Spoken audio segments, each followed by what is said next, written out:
Olá pessoal, tudo bem?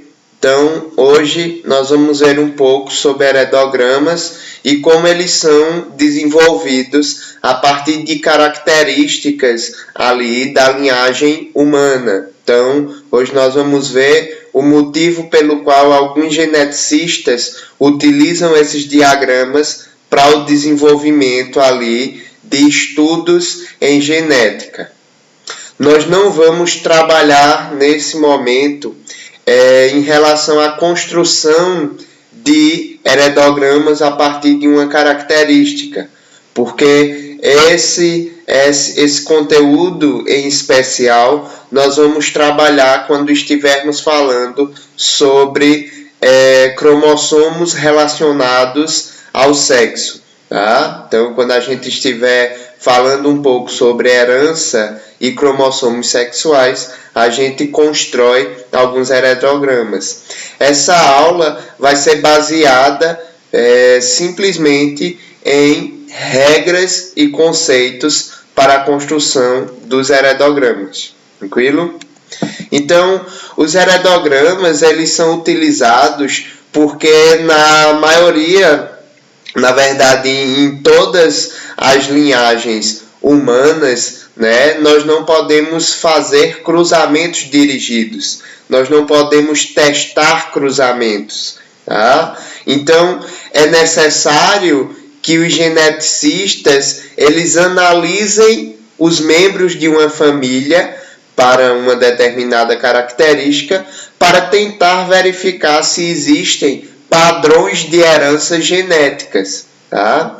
Já que nós não vamos poder cruzar esses indivíduos e gerar probabilidades definidas, até porque a prole desses indivíduos é muito pequena, né? Normalmente apenas um indivíduo nasce, então nós vamos fazer, na verdade, um padrão de herança familiar e verificar se esse padrão de herança familiar é um padrão novo ou se ele já vem através de uma herança, se ele já vem através de uma linhagem.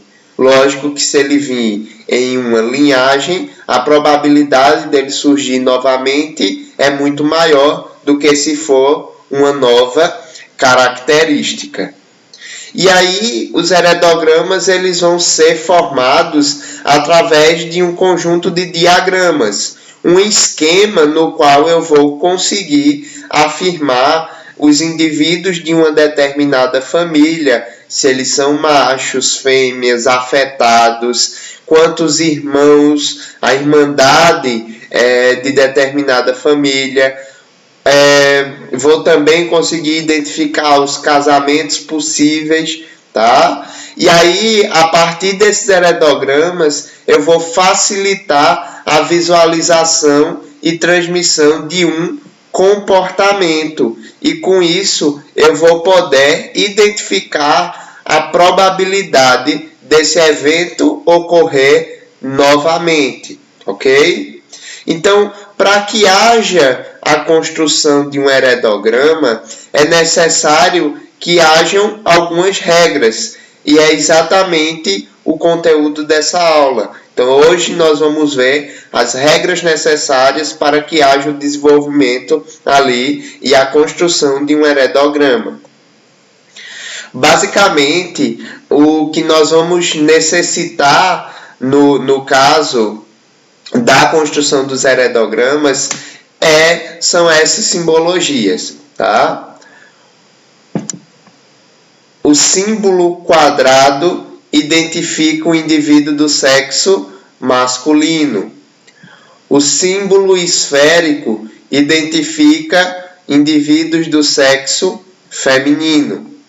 Os losangos vão identificar indivíduos de sexo ignorado, ou seja, eu não sei se o indivíduo ele vai nascer macho ou fêmea. Isso acontece durante os primeiros meses de gravidez, por exemplo, certo?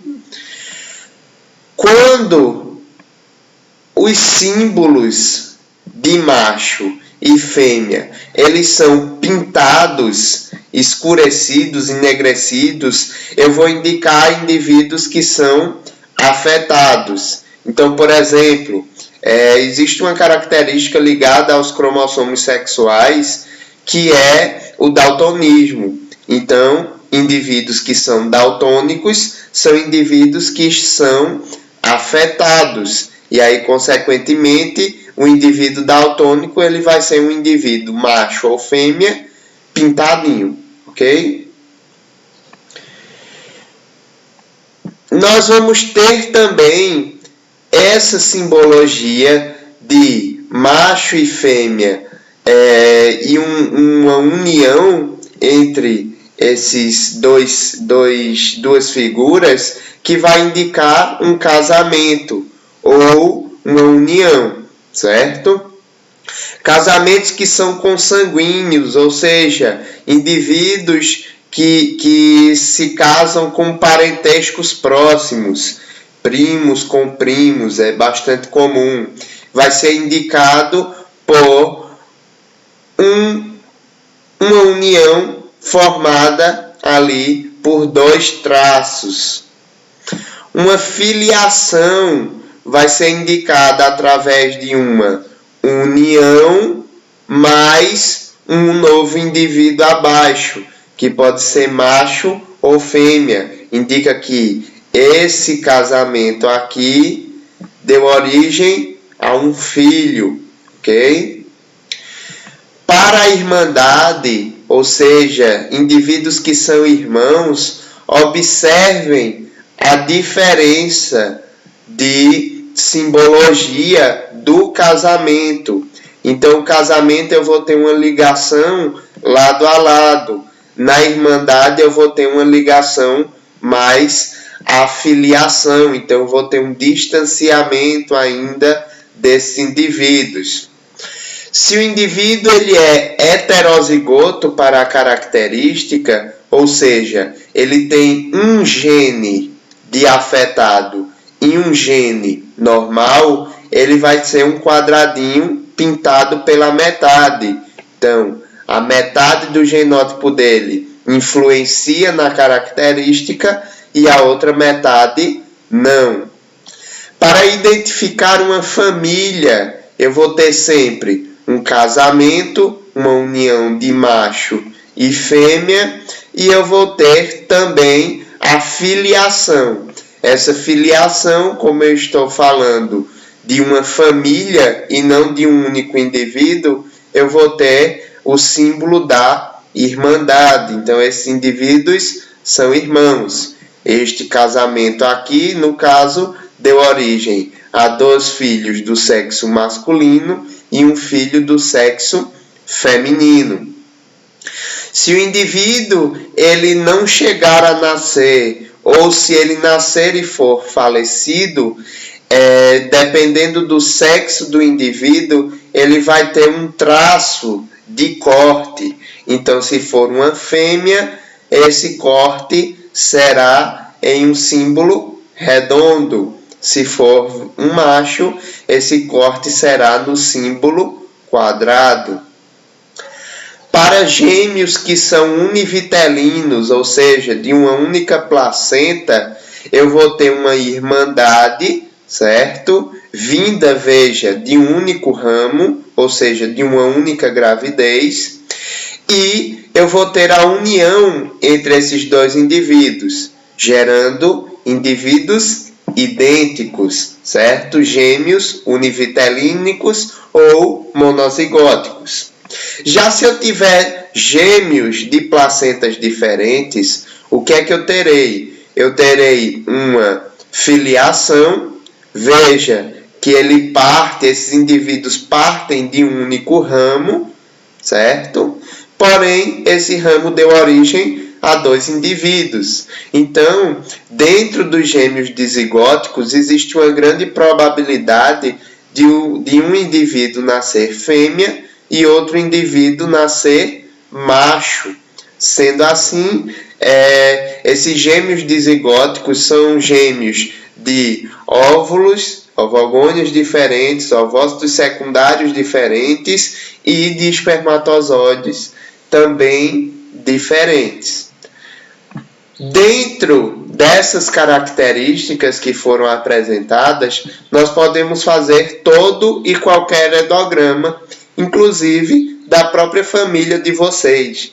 Não é necessário ser um geneticista para criar um heredograma, principalmente para verificar, por exemplo, uma árvore, onde eu posso verificar a quantidade de filhos dos seus avós e suceder essa ramificação do heredograma até a sua família, até os indivíduos mais próximos a você.